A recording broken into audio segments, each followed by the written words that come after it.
That's actually not that long of a time if you think about it. Yeah, it really isn't. And I've definitely gotten slow play warnings for failing to sideboard within that time. And if judges are watching for that sort of thing, you definitely don't want to accumulate those warnings because they can come back to haunt you. Yeah, and I mean, even in for example, in the Grand Prix where I first started noticing that this was an issue, I basically ended up getting 2 draws where I had time to win, but my opponent had taken so long in both of those matchups sideboarding that they ate the clock. Yeah. And that was a lesson to me to not let my opponent eat the clock absolutely. like that. It's important. And here we have the beginning. Right, it's going to be, I'm going to guess, several turns of land. What is your prediction? I agree with you that I think Caleb Durward is definitely significantly favored here. So Turn 2 on the play, drops the think twice. Interesting. So that's a pretty clear indication that Caleb is short of land, Or it could be a bluff if he's going next level. Yeah, that's something that I would doubt. So David Thomas here, I'm guessing his hand also has think twice because he kept a hand with a turn 1 Ghost Quarter into Traveler's Amulet. So I think it's not unreasonable for Caleb to attack his card drawing here, though it looks like he does have another land in his hand. So maybe he was just on the super bluff. And Nile Spellbomb. Oh, Caleb says go. Nah. Hey. Does he not have? He doesn't have. He has another think twice though. Okay, 2 chances to draw, and David in response casts the Forbidden Alchemy. I like that play from David, honestly. Mm-hmm. Getting it in while he can. Yeah, if it's important.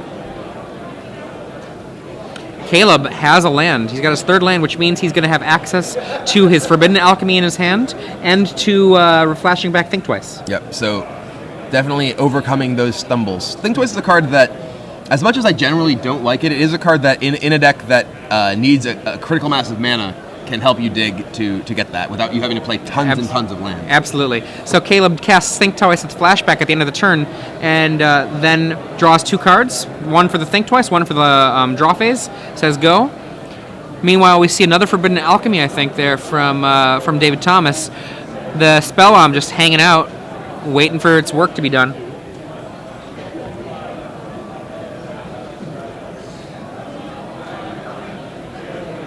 So Caleb...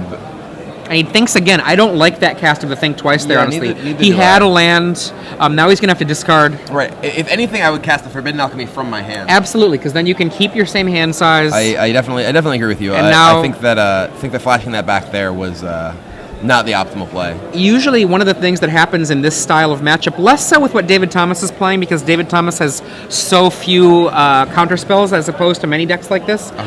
One of the things that often happens is you get to a point where you both have 7 cards in hand, and then somebody rocks the boat enough where you have a flurry of turns where you both do big, crazy things. Just and then casting a Snapcaster? Main phase so he doesn't have to discard. Yeah. Another play I don't like. I definitely am not a fan of that. Caleb is playing a little too aggressively. From what he told me, he hasn't played this deck very much. Okay.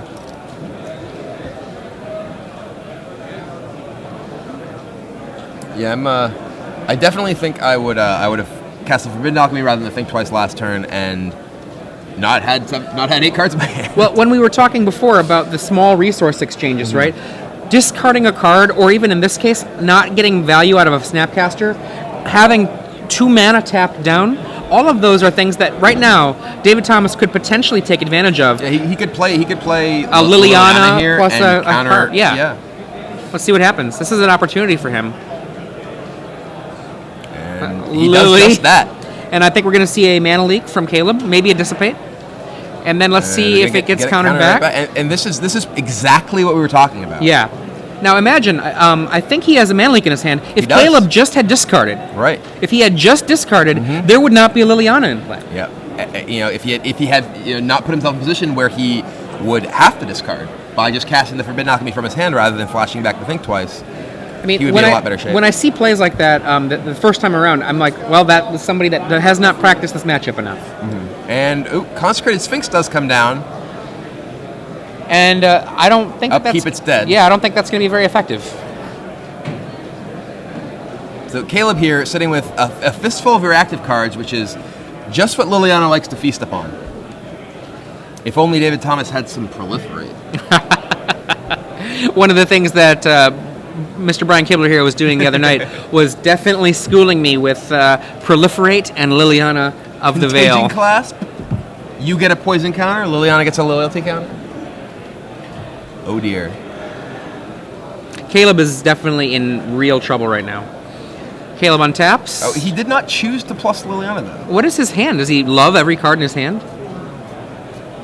I don't know. I don't know about that.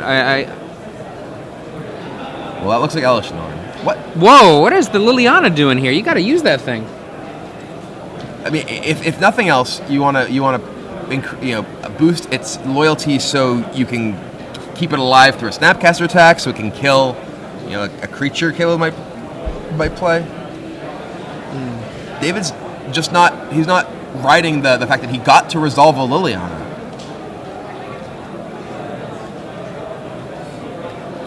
And we have a Snapcaster. It's going to be a Snap Alchemy.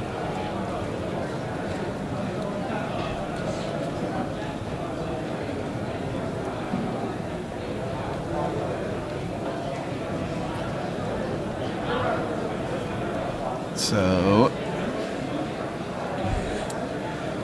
and the Alchemy, does Caleb let it resolve? Does he mana leak it?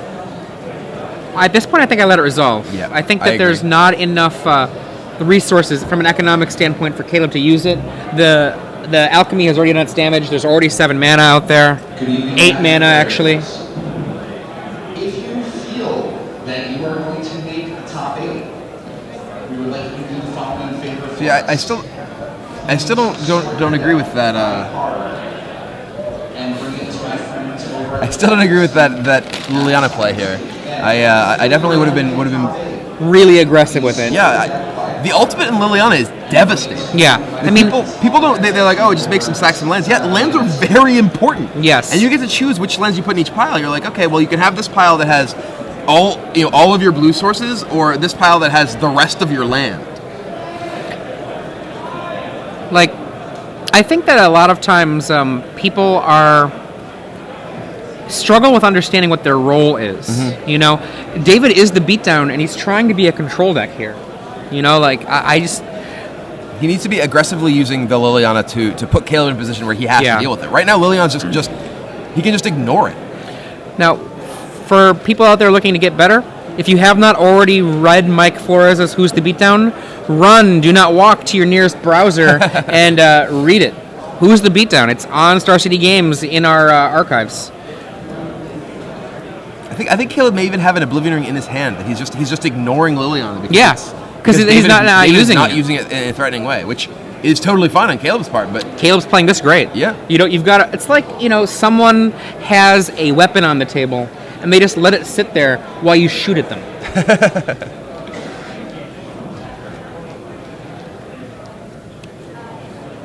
What David's actually going to do, he's going to wait until he can Tezzer's Gambit 5 times in a single turn and then ultimate Liliana. Excellent idea. Also, players. Steady progress. Says go. End of the turn, Forbidden Alchemy. If you have any purchases or sales you'd like to make, please do so in the next 20 So Caleb picks up a Nihil Spellbomb on his own. As we were saying, much more potent than the ones in David's deck. Doors will be open bright early tomorrow morning at 8 o'clock. Looks like Caleb drew a Sphinx. Our dealers would like to wrap things up at the end of this round.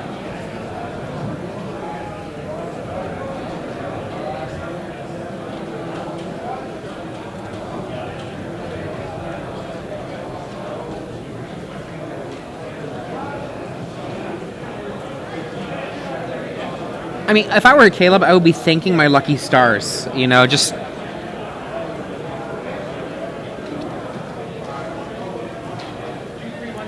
Snapcaster number 2 from David Thomas. I think this is in response to Nihil Spellbomb. I think you're correct. Dissipate. From Mirage, Dissipates. All right.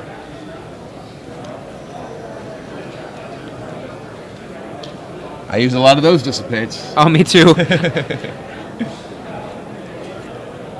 I definitely made sure to get some online to play with.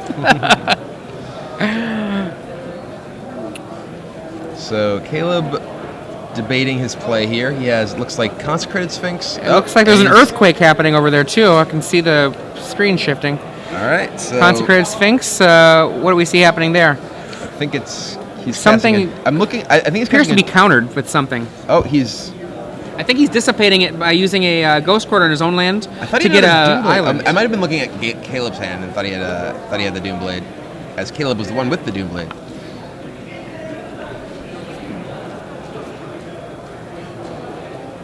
So yeah, that's a mana leak. He Ghost Quarter is one of his white sources to be able to get an island to be able to mana leak. Okay.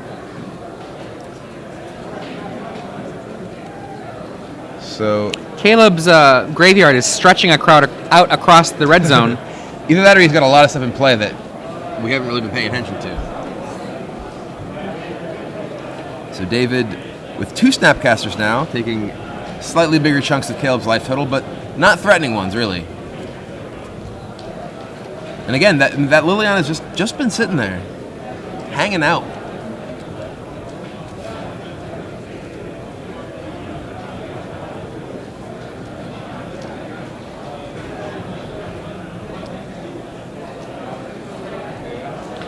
Okay, Liliana says, let's discard. Caleb discards a mana leak. Now, Liliana at this point could have nuked the world and then been close to nuking the world again.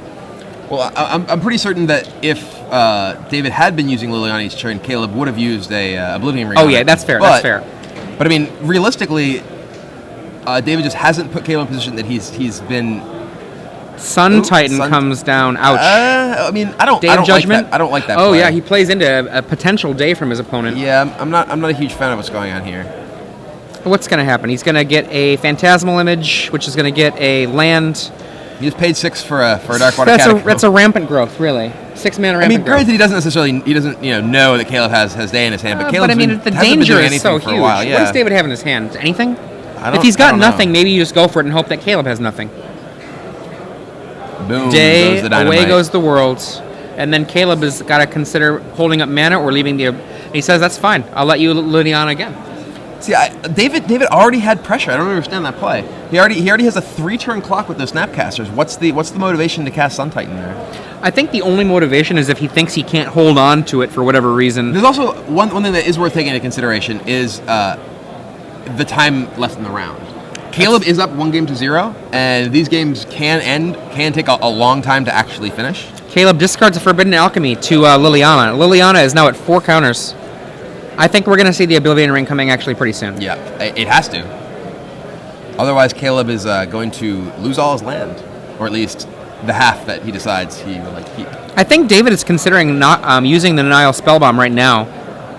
He's got a Batterskull in his hand. Is that what that is? Unreasonable. Yeah, it looks like Batterskull. Yeah, I think this is Spellbomb you. I mean, he should recognize at this point that Spellbomb isn't a particularly powerful card against Caleb's deck. The cards that he's hitting are Alchemies and Think Twice. No, he passes the turn back without using Liliana. No, he used. He did. You're right. He did. Yeah. Liliana hit Forbidden Alchemy and something else.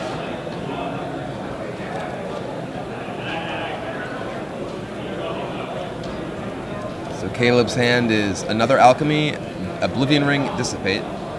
So I think he's gonna finally take care of Liliana, as it has finally started to become a threat.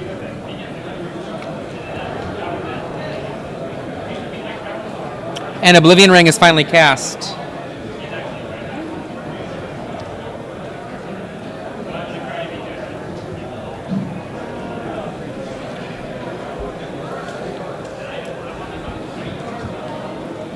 So, and David casts Alchemy.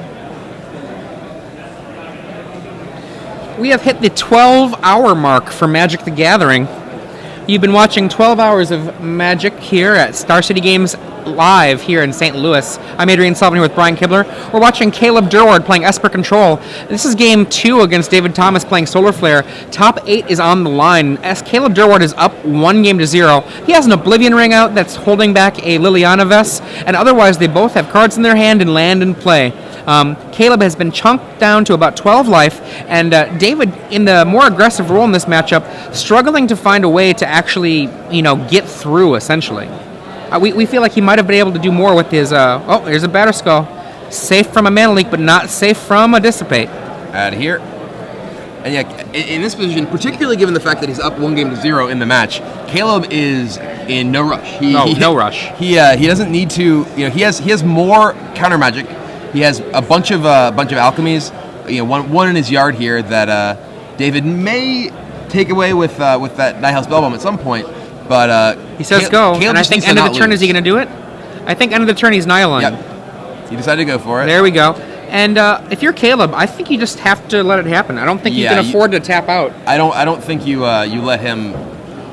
I mean, Caleb cast mana leak something crazy. A mana leak plus draw card would be pretty good for David. Well, I mean, he could potentially just play something grotesque this turn. Absolutely. I mean, we play Jenga taxes, so they have like 1 million mana. David's deck has 3 Sun Titans. He's already got a Phantasmal Image in the yard.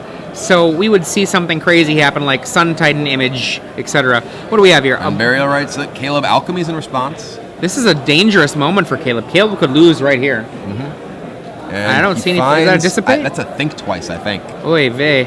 And Think Twice isn't going to cut it. And that resolves. I think we're going to see a Sun Titan making a Phantasmal Image. Sun Titan make an image. Does he have a Oblivion Ring or a Liliana in his yard? I don't think he has a Liliana, but I think he does have... I don't know about the Oblivion Ring. It's been a while. I can't remember.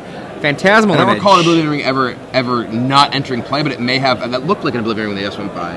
It may have gotten sent to the graveyard by Forbidden Alchemy at some point. And maybe we're going to see a Nihil Spellbomb come back. That white card? What is that white card? I can't tell.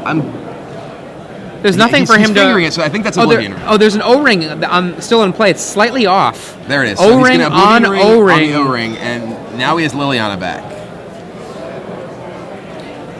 And now, please, David Thomas, make people discard. There we go. And there goes a land for both players. End of the turn, Think Twice for Caleb.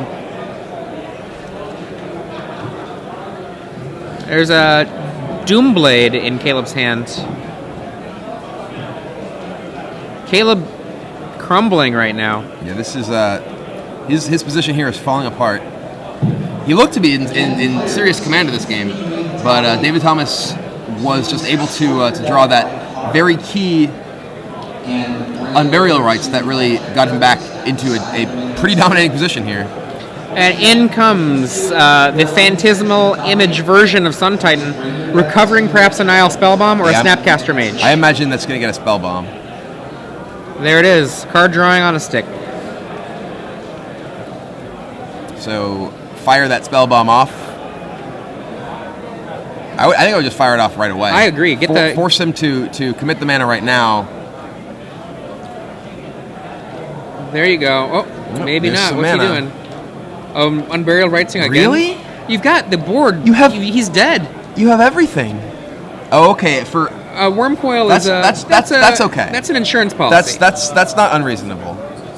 Because if it dies, it still has. Yeah. So if he Day of Judgments, Caleb has to deal with both the entire board and the resulting tokens. Caleb thinks in response to the Oblivion, the Nihil Spellbomb. I don't know if there's an Oblivion Spellbomb. I don't believe. I don't think so.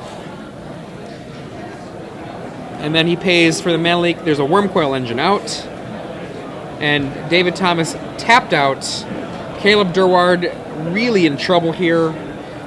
He would do okay if he cast a Volition Reigns, though. He casts Day and dies. They're going to game 3. Day and death. And how much time do we have left? We are definitely short on time in the round. So this game 3 is going to have to be a very quick one if either of these players is going to come out of this with a win. Now, what would be really, really frustrating for both of these players is if they're coming into the end of time and neither of them has a clear victory at hand. Yep. I mean, both of these players, I think, David Thomas, he has top-8'd before with Solar Flare. He has a win under his belt with the Rug Delver deck. Caleb, certainly no stranger to success in the Star City Games Open Circuit. These guys, I don't know how well they know each other, but with the player club being a little bit different this season, it's not like there's going to be an easy concession for the person to advance in the player club. Yeah. And they might not even know each other well enough to want to make that offer. It looks like they may be discussing, if we're in a position where one player's clearly ahead, like let's agree that that player will win the match. So while it is not legal to have the result of the match be randomly come from a random result or from any sort of agreement that involves any sort of compensation to either player or anything like that. It is perfectly legal to have an agreement with your opponent that if you both agree that one player is ahead when time is called, that player will get the win. Now, one of the things about this is not a binding agreement. Right, absolutely. And so, essentially, what you're doing is you're putting your reputation on the line. And I know people who have definitely done the take-backsies on the... Look at this. Oh, look at this beatdown. Caleb Durward coming in for 2. I know people that have taken the take-backsies on the offer. And all that does is, sure, perhaps they don't lose that game, but their reputation is tarnished for a long time. Oh, Caleb going very aggro here. No wink back. Ricky Hayashi coming on by, being awesome. As he is wont to do. I know, as he is. Oh, there we go. We've got 4 damage coming in from these Snapcasters, and we have a Forbidden Alchemy from David Thomas. Caleb taking the fish route. It looks like a pair of Dissipates in his hand, so he's basically demanding that David Thomas deal with these 2 Snapcasters, which are actually a pretty substantial clock. There's only 4 turns left before David Thomas dies to the damage from them.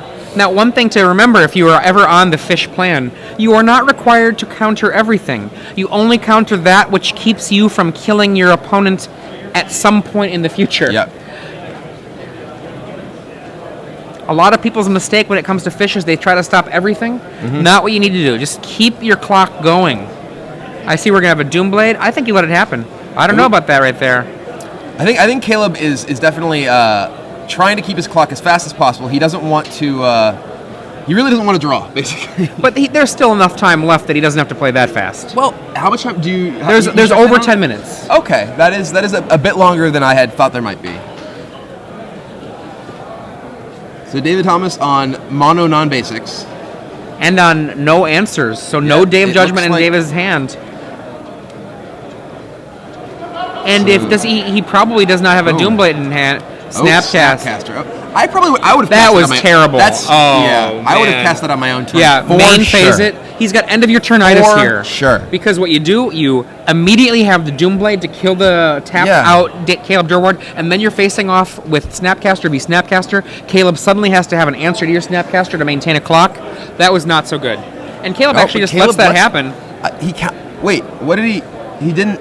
What's going on? Nothing got flashed back at the end of the turn either. Didn't he have a Doomblade? Oh, the Doomblade got dissipated. The Doomblade got dissipated. There we go. Okay, that's reasonable. Explains much better what's going on. Okay, so David was casting the Snapcaster as a Doomblade, basically. Okay. It's like, now I'm going to Snapcaster again. And I'm going to target this counterspell in my yard, perhaps. If there is one. Elish Norn on Caleb's side. Along with looks like Jace Memory Adept and Blue Sun Zenith. Though those are not so impressive with only 4 lands. So, Forbidden Alchemy. Well, while David Thomas is down to 8 life here, those 8 life are likely to be all he needs if he manages to stabilize. And now the tone of the game, the tenor works, has completely changed. Mm-hmm. It goes from Caleb trying to beat David down as fast as possible to David trying to find a way to actually kill Caleb. Yeah. Now, one of the things to remember is you can attempt, if you are a deck, to play outside of your archetype. Caleb Durward here attempted essentially to shift into being an aggro control deck. And the thing is that when you try to do that... Oh, 1 card. When you try to do that, you might be able to hold it off for a couple of moments, but the longer time passes, the less likely you're going to be able to hold it off. Mm-hmm. Yep.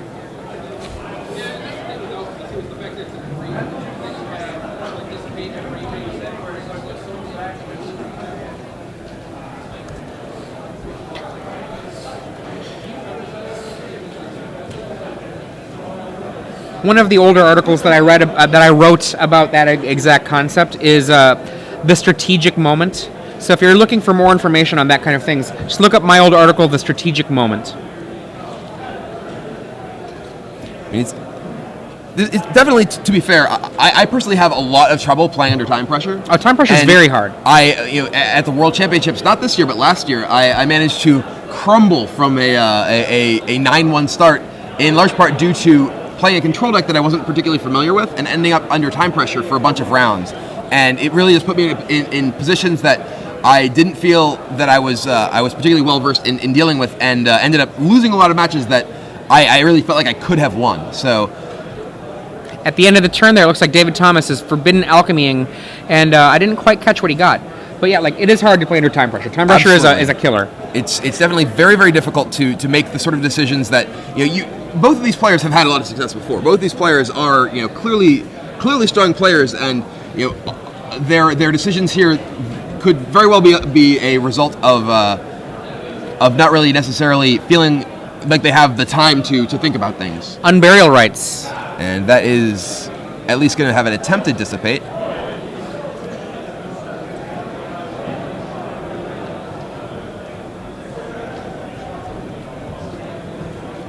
Oh no, it's not a dissipate. He's alchemying. Is that not a dissipate in Caleb's hand? Oh, never mind. There's a spell bomb in play. Get you. And the answer. I was very confused for a second. I was like, he's tapping 3 mana.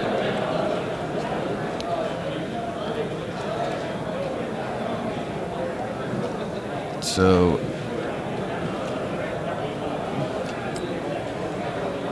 There's a land, and I expect a go. Yep. So the clock is winding down. We're down to 8 minutes, just under 8 left. minutes. So both players are definitely playing at an extremely brisk pace. So certainly no fault of theirs if they go to time in this case. Dissipate for the Wormcoil engine. A Dissipate back, and I think we have a mana leak, or is that all that we got? Nope. Wormcoil is out there. Oblivion Ring is an answer if he has it. There is an Elish Norn in Caleb's hand. That does not... That blunts the Wormcoil, certainly. Yeah. He's what, 1 mana short? He has There's Day of the Judgment 7th as well. mana. He could Day of Judgment.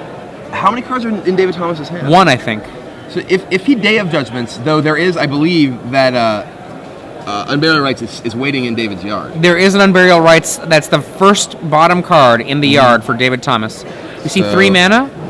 That does look like 3 mana. Untap. 3 mana. Alchemy. Forbidden Alchemy in the main He's looking phase. for Oblivion Ring. That's his best answer. Think twice. Looks like it's going to be what he's going to get. And is that Or a timely land, probably reinforcements? land. Oh, that's an Isolated Chapel. I thought that was a white card. Lays the land. Don't cast anything, I don't think. Just say go, and you've got 4 turns before you're dead. So you've got time. Yep. Not on the clock, but in the clockless game, you have time. Yeah. All of these moments that he's thinking, I mean, that is a resource he's eating up. I don't think you can Day of Judgment because that Unburial Rights is just problematic. There's nothing else in David Thomas's yard that he can do until there's something in the yard. Right. And I think his hand is actually not particularly good.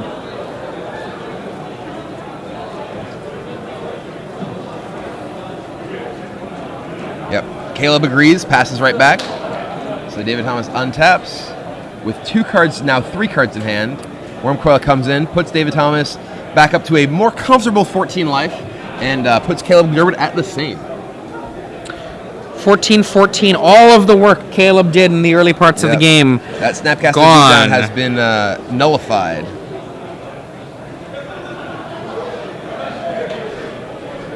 A Sun Titan in David Thomas's hand. If I were David Thomas, I would say go. Let that Wormcoil do the work. This is something that David Thomas seems to not really be excited about. Yeah, He's very... In the previous games, David has committed, I would argue, overcommitted to the board. But here he is patient and waiting on his Wormcoil. So for those of you who are just joining us, I'm Adrian Sullivan here with Brian Kibler. This is the last round of the Swiss, 10 rounds of Standard. Caleb Durward and David Thomas facing off in Game 3 for a top 8 slot in this Star City Games Live Open Series here in St. Louis. Caleb tapping way down. Elish Norn, perhaps? No, end of the turn, my bad. Forbidden Alchemy. And he finds land? Is that 4 land?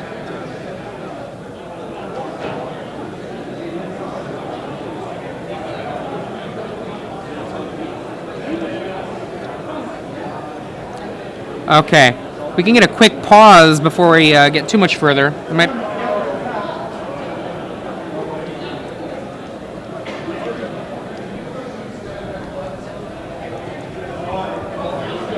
We're just checking a little bit in the game state here. We have some reports that things may not be as they should be. For those of you out there in the Twitterverse, thank you very much for your eyes.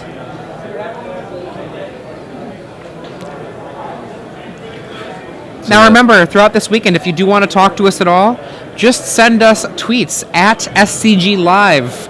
And Brian and I also both do have our own Twitter accounts. BM Kibler is Brian, and I am Adrian L. Sullivan.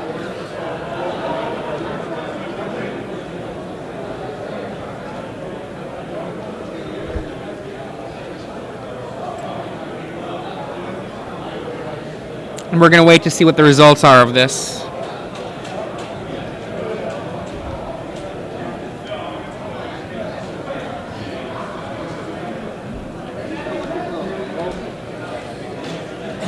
So for Okay, the judges have determined there was a question about whether or not there was an extra land that was played, and I think they're still resolving it. But right now, it looks like the judge is saying that there was not. Now, one of the things that happens sometimes when we're watching from here, or when we watching from this vantage point, sometimes like there will be a rearrangement of a card that will occasionally make it look as though it was just laid, but that isn't necessarily the case.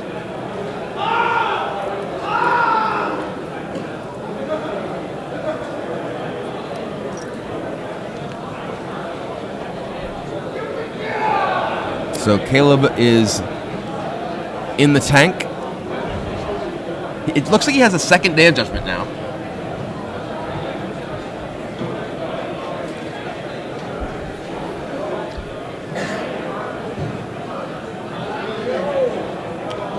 Is that a Gideon? I believe that there's 2 J judgments, 1 foil, 1 non-foil. I see the Elishnorn, I see the Day.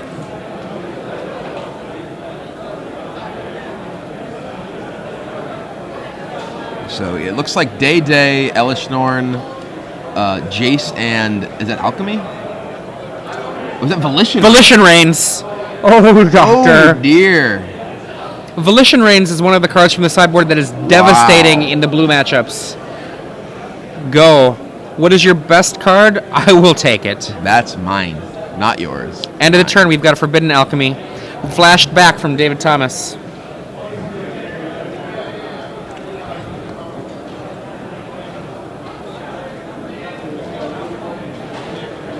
There are less than 2 minutes left on the clock, but I'm willing to bet that the judge review of that land situation almost certainly is going to award them a couple of minutes at least. Usually our feature matches end up having a little bit of extra time as well because of the time that it takes for them to set up and get ready on camera. So, but the time is certainly winding down in this. Look at those life totals. A total reversal of where they were before. We see an Oblivion Ring. Oblivion Ring comes into play, gets rid of Volition Reigns, and back comes the Wormcoil Engine. So we are back where we started, though I think Caleb has maybe a bit of confirmation that David's hand is and he taps. What is he doing? Oh no. No. Yeah, I mean, David. I guess David's he's just trying to put the nail in the coffin, but he just doesn't have to. Wormcoil was going to win the game by itself. And now Caleb can go day. And actually, he has a Oblivion Ring now, so he could. Does he? I think he just drew an Oblivion Ring. Maybe.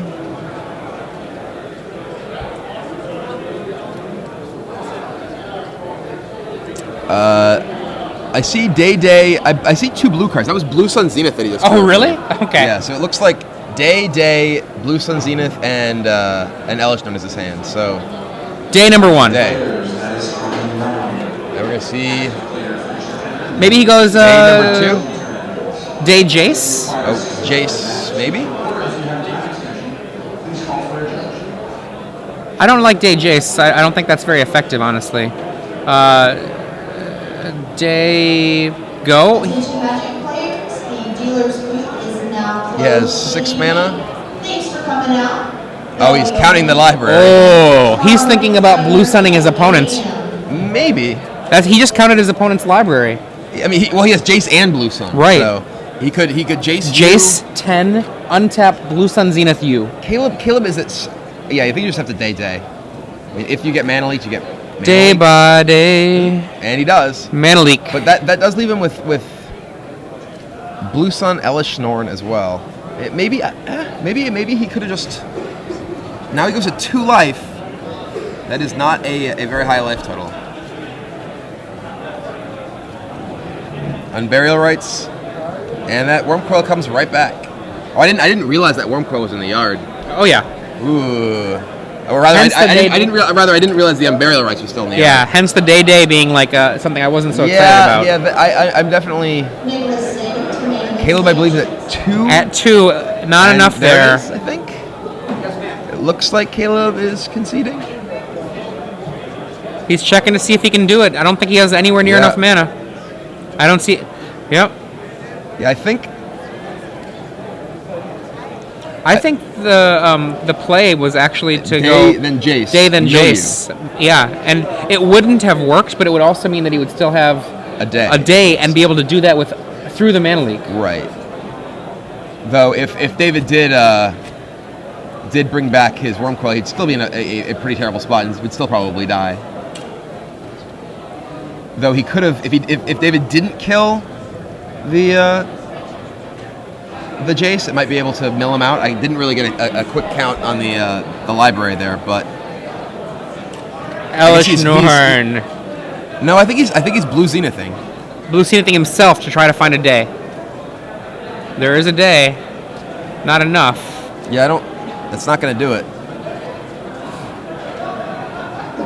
So he can day, but then he just dies to the tokens. Or Gideon. Both of them. God, look at all that stuff in play. Yeah, this is... Oh, there's a Volition Rain. Oh, dear. Oh, Oblivion Ring on Oblivion Ring. Bring back. Get that. I completely forgot about that because it was set off to the side. And also because of that very, very sloppy graveyard. Yeah. It just... I thought that there was wow. This game is still on. It's still happening. Yeah, seriously, this looks like he's playing Dredge over here. He has a million cards. So David, I think he has to chump Gideon, and that makes Caleb's life total just the same. Yep, he's not in a particularly different spot. He does get 2 tokens. 2 tokens, but any of those that hits him is still lethal. Just make sure he gets his 2 tokens. Yeah. Actually, he does not gain life. It prevents all damage. Oh, he's dead.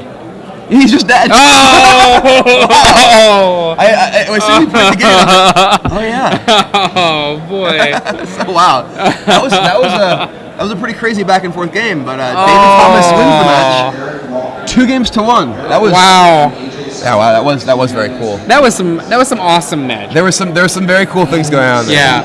I will not use the word great. That was awesome. Awesome magic. Very, very cool things going on. All right, well, that is boy. round 10. Round 10 is over. We have the time has been called. This is the last match we're going to be watching for this round, but we do still have the quarterfinals to come. Wow, that was a lot of fun. Absolutely. So I believe that means David Thomas will be in the top 8.